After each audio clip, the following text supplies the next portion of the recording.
नमस्कार, मैं गीता संधू, गीता एस्ट्रो में आपका स्वागत है। आज चर्चा करते हैं हमारे लास्ट पार्ट जो कि दुर्गा सप्तशती के उत्तम चरित्र से संबंधित है। उत्तम चरित्र पहले हमने देखा, प्रथम चरित्र, मध्यम चरित्र और उत्तम चरित्र। नामों से भी हमें कुछ अंदाजा लगाना चाहिए कि प्रथम चरित्र जो है वो एक स्टार्टिंग पॉइंट है, then you grow a bit, और ये उत्तम चरित्र जो है ना, this is the final culmination of our life path journey, salvation, मुक्ति, अंडरस्टैंडिंग। तो बहुत सारे लेवल के ऊपर अगर आप इस चरित्र को समझने की कोशिश करेंगे तो ये हमारी लाइफ के डिफरेंट पर्सपेक्टिव में आज की डेट में भी उतना ही असरदार है और उतना ही इसका सिग्निफिकेंस है। सो ये जो उत्तम चरित्र है, इसका सिग्निफिकेंस हम माता के शक्ति के स्वरूप में देखते हैं, जो कि एसिमिलेशन है लॉर्ड शिवा, विष्णु, ब्रह्मा और भी बहुत सारे देवताओं के।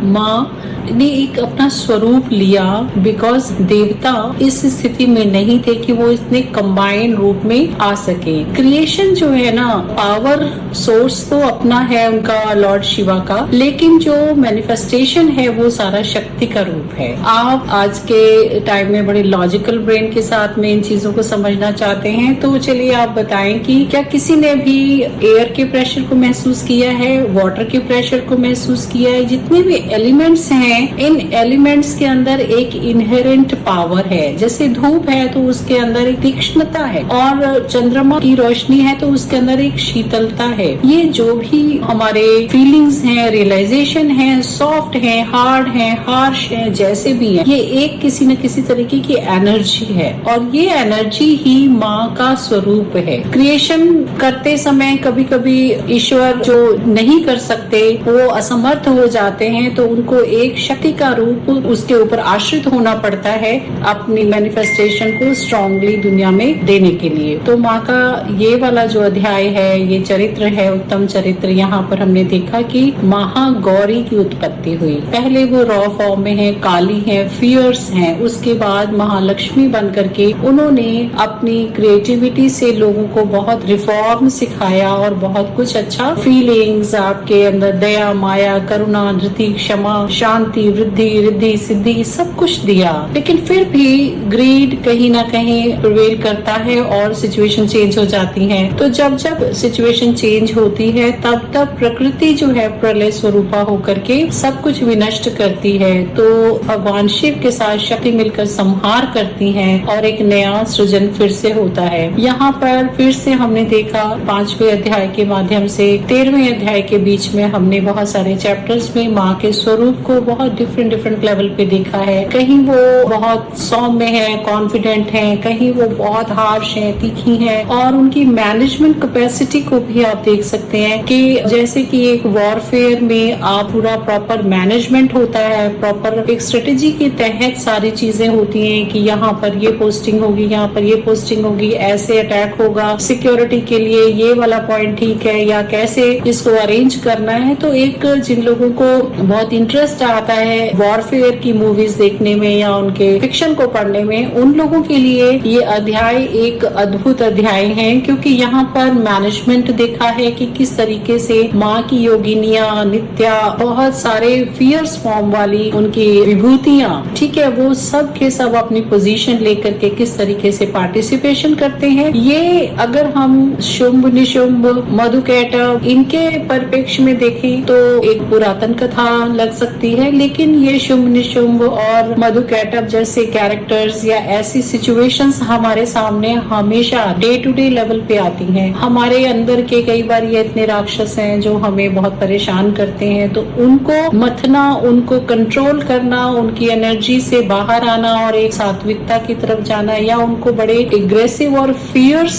फुल फॉर्म में आकर के उनको कर्ब करना, उनको दबा देना, ये भी एक मैनेजमेंट का पार्ट है। जो स्त्री है ना, उसके कई स्वरूप हैं। वो एक मोहिनी भी है, एक ममतामयी माँ भी है, वो दुलार करना भी जानती है, लेकिन जब उसके हितों की रक्षा करनी होती है तो वो संहारक बन करके भी आती है। बहुत समय पहले के एक ऐसे कॉन्सेप्ट थे कि स्त्री को थोड़ा दबाया गया और उनका इतना डेवलपमेंट नहीं होने दिया, लेकिन आज का समय बहुत ही ज्यादा श्लाघा का विषय है कि हमारे कॉन्स्टिट्यूशन है उसमें भी अभी स्त्रियों को उनके अधिकार दिए गए हैं और वो हर जगह बहुत ही बराबरी से और उनसे अच्छी तरीके से काम कर रही हैं। वही शक्ति जो सिंस टाइम इमेमोरियल हमारे शास्त्रों ने हमें दिखाई है कि कभी भी स्त्री को किसी ने कम नहीं आका, चाहे वो शास्त्रार्थ का विषय हो या वो उनकी चॉइस की मैरिज का विषय हो या उनका लाइफ में पार्टिसिपेशन का। कैकेयी युद्ध में दशरथ के साथ जाती थी, द्रौपदी ने अपना वर खुद चुना, सीता माँ राम की अर्धांगिनी बनी,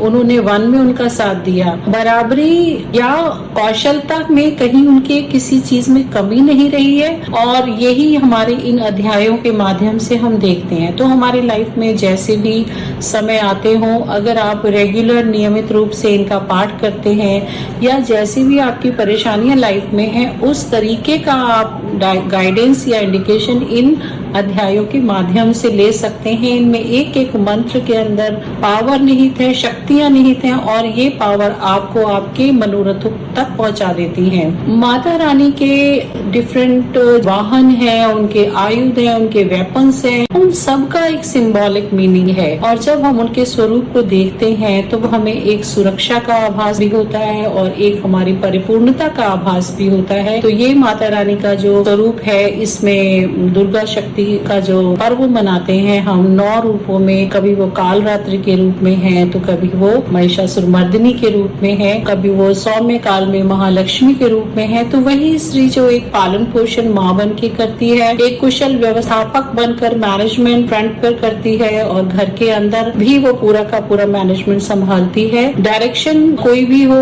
ऊपर से किसी की भी हो, लेकिन अगर उनको जो भी काम दिया जाता है वो अपनी पूरी ही कुशलता से करती हैं। तो ऐसा सामर्थ्य माता ने हम सबको दिया है। इसी सामर्थ्य को पहचानने के लिए शक्ति का पर्व बार बार आता है और हमारे देश में जहाँ पर जितनी स्त्रियों के प्रति अपराध होते हैं उन सबों को एक अवश्य ही इस तरीके का आभास होना चाहिए कि ये दिन उनको याद दिलाते हैं कि स्त्री सराहनीय है और का सम्मान करना बहुत ही ज्यादा आवश्यक है। तो ये दुर्गा सप्तशती के जो स्वरूप में 12वां अध्याय हमारे सामने आता है। एकादश अध्याय में माता की स्तुति है, उसके पहले के अध्यायों में सेना का विनाश है, उसके बाद शुंभ और निशुंभ का मर्दन है और शुंभ के मर्दन के बाद सारे देवताओं ने 11वें अध्याय में जो है माता की विभिन्न प्रकार से स्तुति की है और माता का बहुत महिमा मंडन किया है, कई रूपों से उनको पुकारा है और माँ ने तब प्रकट होकर उनको स्वयं आशीर्वाद दिया, वरदान दिया, क्योंकि देवताओं ने उनसे एक वचन लिया कि जब जब उनके ऊपर परेशानियां होंगी माँ स्वरूप लेकर हमेशा उनकी रक्षा करने के लिए प्रतिबद्ध होंगी। तो माता ने बहुत सारे स्वरूपों का वर्णन किया है कि वो अपने अपने अवतार के रूप में अलग अलग युगों में प्रकट होती रहेंगी और हमारा संरक्षण वो हमेशा करेंगी। साधारण समय में वो माँ के रूप में, गृह लक्ष्मी के रूप में घर में व्याप्त होंगी और राज्य लक्ष्मी के रूप में राज्य में व्याप्त होंगी और हमारी पूरी को पूरी सृष्टि की वो धरती माता के रूप में हमारा पालन पोषण करेंगी। शाकंभरी के रूप में उन्होंने हमें शाक दिए, भ्रामरी के रूप में उन्होंने हमारे वातावरण में मौजूद नेगेटिविटी थी उनको दूर करके हमें मुक्त किया। हमने सबने कोविड टाइम में देखा है कि किस तरीके से नेगेटिविटी के रूप में अणुओं परमाणुओं के रूप में बहुत सारे कीटाणु आए और कई लोगों ने, कई दुनिया ने देखा कि किस तरीके से कितना विनाशक विनाशकारी स्वरूप था। तो माँ ये कहती हैं कि जब प्रलय आएगी तो मैं विनाश के लिए व्याधि के रूप में भी आऊंगी। तो व्याधि, आदि व्याधि ये ना पनपे, इनके लिए हमें हमेशा नतमस्तक रहना चाहिए। आदि शक्ति जगदम्बा, पराम्बा, दुर्गा, जिनको कि हम नित्या के रूप में जानते हैं। नित्या माँ की वो शक्ति है जो कि प्रतिदिन हमें देखने को मिलती है। पंचांग की जब हम गणना करते हैं या पंचांग को बनाते हैं या एवरीडे पंचांग को देखते हैं तो उसमें जो प्रतिदिन एक तिथि होती है उसको हम नित्या के रूप में जानते हैं। जो हमारे ज्योतिष के विद्यार्थी हैं, जो ज्योतिष को जानने वाले लोग हैं, उन्हें पंचांग की इस स्थिति का भान होगा, ज्ञान होगा। वो जानते हैं कि चंद्रमा की 16 कलाएं हैं और माँ भी 16 वर्ष की ही महागौरी कहलाती हैं। तो वो 16 वर्ष की कन्या जो चंद्रमा की 16 कलाओं से भरपूर है, 15 तिथियां आती हैं और माँ 15 तिथि के जो जीवन मरण का ये चक्र है उससे बाहर है, अर्थात माँ 16 कलाओं की परिपूर्ण देवी है, भुवन मोहिनी है, माँ ललिता है, त्रिपुर सुंदरी है और इस पूरे संसार को वो अपने भरण पोषण के लिए बहुत एनर्जी प्रदान करती हैं। माता के स्वरूप को हमेशा हम नतमस्तक होकर के प्रणाम करें और हमारे शरीर के अंदर भी जो ऊर्जा है, क्षमता है, उसको पहचानने की कोशिश करें। कुंडलिनी के रूप में माँ हमारे सबके शरीर में शक्ति के रूप में विराजमान है और जब हम उस एनर्जी को राइज करते हैं तो वो हमारे चक्रों में जो एनर्जी का फ्लो होता है और आज्ञा चक्र तक जब वो आता है तो हमें बहुत कुछ अलग अलग अनुभव होते हैं और हम माँ के इस अद्भुत स्वरूप को अपने जीवन में एक एक्सपीरियंस के तौर पर स्पिरिचुअलिटी की प्रैक्टिस के साथ एक्सपीरियंस कर सकते हैं। अन्यथा माँ सराउंडिंग्स में है, एलिमेंट्स में है और हमारे सबके घरों में है। तो हम उस मातृ शक्ति को नमस्कार करें और जब भी कोई भी अंधेरा छाता है तो इस शक्ति का नमन करें। 12 अध्याय में माँ ने कहा है कि जो भी मुझे इस अध्याय का पाठ करेगा प्रतिपदा तिथि के दिन, अष्टमी के दिन या एकादशी के दिन, तो मैं उसकी सभी बाधाओं से उसकी रक्षा करूंगी। तो बहुत सारे ऐसे रेमेडीज हैं, उपाय हैं जो कि हमारे डिफिकल्ट टाइम्स में माँ की शरण में जाने से हमें बहुत प्रोटेक्शन देते हैं। आशा है कि आप दुर्गा सप्तशती के इन तीनों चरित्रों को समझ सकेंगे। ये जो तीसरा चरित्र है यहाँ पर माँ सरस्वती का रूप है, क्योंकि ये ज्ञान, ये नॉलेज, ये मुक्ति, ये पराकाष्ठा है। माँ सरस्वती जो कि हमें हर चीज से मुक्त करती हैं, लोभ से, भय से और मिथ्या से। तो जब ज्ञान हो जाता है, ज्ञान सिर्फ किताबों का ही नहीं है, दुनिया का हर तरीके का ज्ञान है। आप कितनी भी डिग्रीज ले लें, लेकिन ज्ञान आपको अपने अंदर से ही आता है जब आप अपनी इवैल्यूएशन खुद कर पाते हैं। तो अपने ज्ञान को बढ़ाइए। लालच, लोभ, माया, मिथ्या, इनके परिणाम से दूर जाकर के ही जब हम 13वें अध्याय में जाते हैं तो हमने देखा कि उन्होंने अपने शरीर से, अपने बॉडी से जो रक्त, मांस और मज्जा से उन्होंने माँ को प्रसन्न किया बलि दे करके अपने शरीर की। इसका मतलब ये है कि उन्होंने अपने अंदर माँ को एकाकार कर लिया और उस तप से प्रसन्न होकर माँ उनके सामने प्रकट हुई और उन्होंने उनको मुक्त किया। जो उनकी इच्छाएं थी वो पूर्ण हुई। तो ये जो स्वरूप है माँ का वो बहुत ही मुक्तिदायिनी है, बहुत ही ज्यादा प्रेरक है। हमारे जीवन में कितनी भी डिफिकल्टीज आए पर अगर हमारा संयोजन, मैनेजमेंट अच्छा है, हमारी यूनिटी अच्छी है, हमारा नॉलेज अच्छा है और हमारे अंदर कॉन्फिडेंस है तो हम किसी भी परिस्थिति का सामना करने में सक्षम हैं। आशा करती हूँ माँ वो आपको हर रूप में सफलता और यश प्रदान करें। तो जय माता की, जय चंडिके, जय भवानी। इसके साथ ही मैं आपसे विदा लेती हूँ।